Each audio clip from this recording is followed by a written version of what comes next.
The next step is we're going to put 2 trowel coats over this. They're successive. One's wet over damp. So we do not let the first one dry completely before we put the second one on.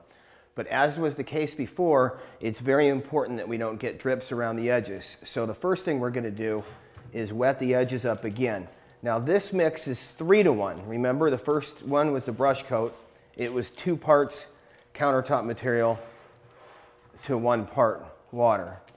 Then the next one was the edges, and that was 4 to 1. This one's right in between, 3 to 1. So we're going to wet the whole edge. And this, again, it buys you time. So as you're working around the entire kitchen, you have plenty of time to get your coats of texture on the whole entire kitchen before we're worried about the edges drying up on us. Whereas if we didn't do this, it would dry very quickly. And if you left drips when you color it, it would stand out really badly. So we're going to avoid that by just taking a minute and wetting the material, not with just water, but with the composite itself. Once that's done, we're going to take just a little bit, and this first coat is very, very thin.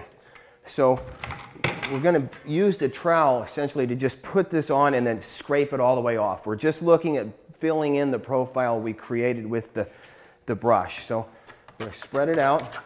And we're not worried about stuff falling down over the edges. That's what we're after.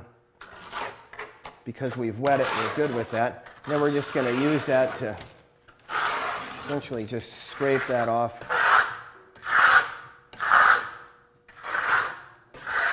I like to use a pool trowel because it doesn't leave any lines or ridges and things like that. The reason we do 2 coats is if you were to look at this right now, you'd see that there's little bits of chatter marks right there. And by putting a second coat on, when we push down and we trowel it hard, we're pushing the first coat and the second coat and eliminating that harshness so we do not get the chatter. Once that's on there like that, we're going to take the brush again and we're going to wipe all the drips off.